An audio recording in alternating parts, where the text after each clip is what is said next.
Hey there guys, Botstowo here. Today what I got for you is a Mine Safety Appliances all-vision facepiece in the all-service configuration. Let's just jump right into the history on this one. You see, right after the end of World War I, Mine Safety Appliances released the BRL COPS as their essentially main gas mask solution, right? But in the 1930s, the need was kind of seen to finally replace that mask. So, in about 1939, Mine Safety Appliances released this, the All Vision. This mask would find itself being a very popular design. In fact, production and support for this mask would last into the 1970s, despite the introduction of the clear view in the late 50s or early 60s, and the ultra view in the mid to late 70s. It should also be noted that the United States Army adopted variations of these face pieces as the M10, M11, M11A1, and M12 special purpose masks, as well as the M20 oxygen-generating breathing apparatus. Now, I did say that the Army adopted variants of the mask, as there were a lot of variants of this mask. There were, of course, ones like this where you've got your hose. There were ones without the diaphragm. There were ones that had a canister mounted directly to the chin with a pair of exhale valves mounted to each side of the facepiece, right? And, one that you could use with a rebreather, we'll take a look at one of those in a second here. SCBA variants. Essentially, there were variations for every imaginable purpose. Speaking of the rebreather variant of this mask, I've got one here to show you. And no, it's not for sale, don't even fucking ask. But the main thing I wanted to talk about with this is, you see it's got two hoses that you can, connect to a Chemox rebreather, which I do have. If you want me to do a full video on that, let me know in the comments.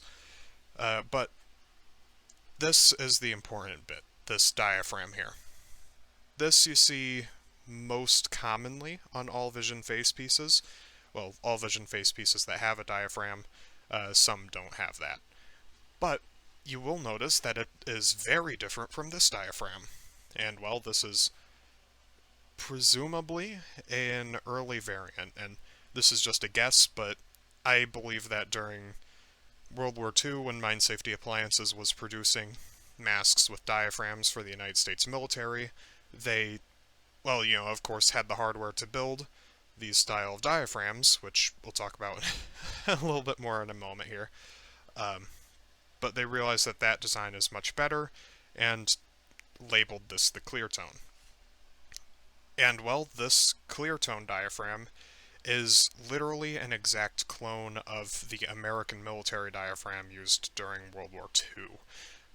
Later on in the video, we will disassemble it and show you what I mean. Now, with all of that history out of the way, let's talk about the facepiece itself.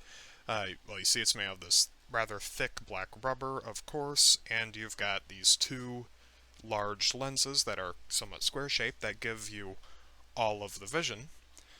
Then, you can see 5-point head harness. My buckles are a little bit tarnished. They're supposed to be more closer to being chrome. Not really chrome, but Yep. Then over here we've got the diaphragm. That's also supposed to not be yellow. Not all visions had diaphragms. Some of them just had nothing there. Then you've got your exhale valve, which is still a flutter valve. It's got this little guard here. That's very nice. And then you've got your hose, which leads to a canister timer.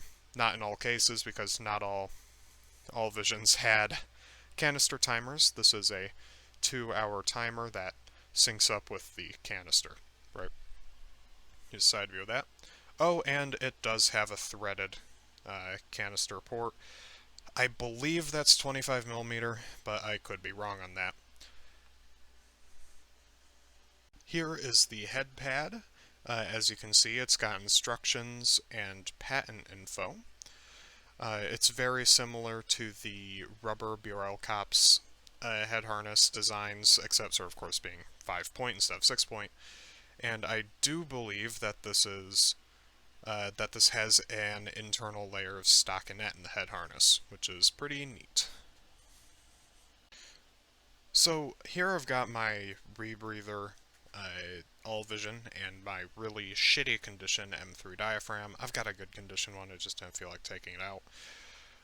But here are the diaphragm assemblies. You see the diaphragm is still in each of the masks, but here we've got, well, the ring that holds the entire assembly in place, this guard, which gets held underneath that, and then your gasket, which, well, seals with the little ridge of this guard. So, when assembled, it looks like that.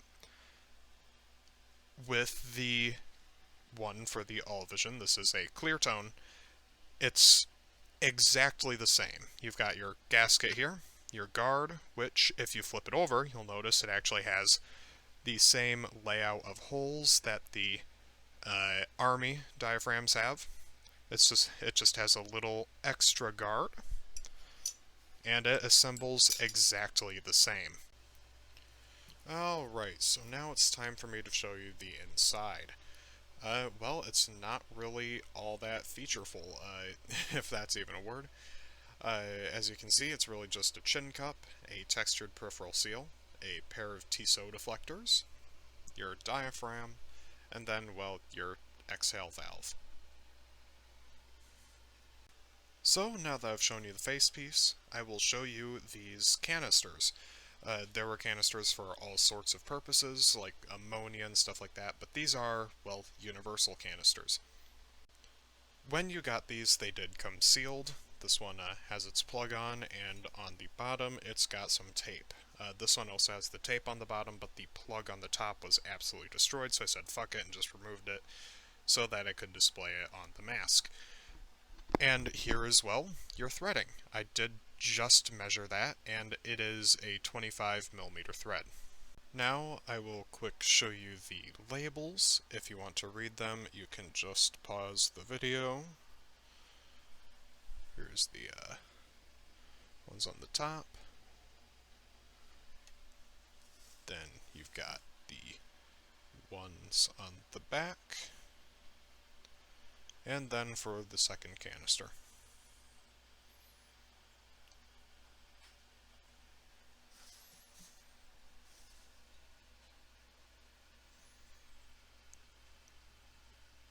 The way you would actually carry these big canisters around is in one of these chest harnesses. My example is completely destroyed, but this would open up and you would tie this string around the, these little holes, and, well, that would carry the canister. Now to show you one of the cooler pieces of this kit. Industrial masks generally came in these big old trunks. They were essentially the packaging and storage. They were, well, they kept your mask very safe, and when you needed it, you could just open it up, and here you've got your instructions. There you've got, well, everything you need to store your mask, and here you've got this. I'll go nice and slow. If you want to read, you can just pause the video again.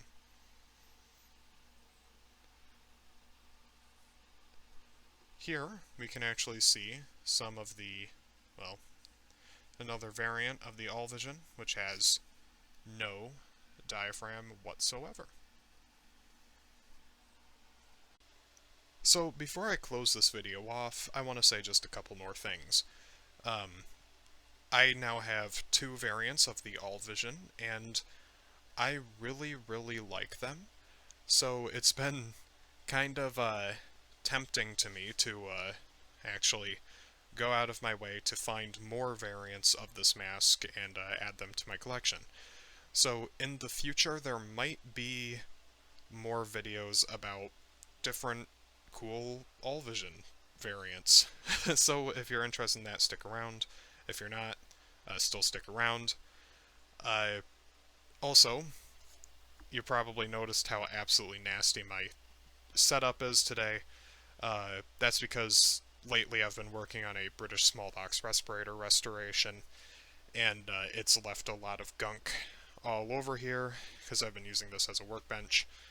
Also, the crate for this thing is falling apart and leaves a lot of other gunk on this light box. So yeah, that's pretty much it. So thank you for watching, and I will see you in the next one, whenever that is.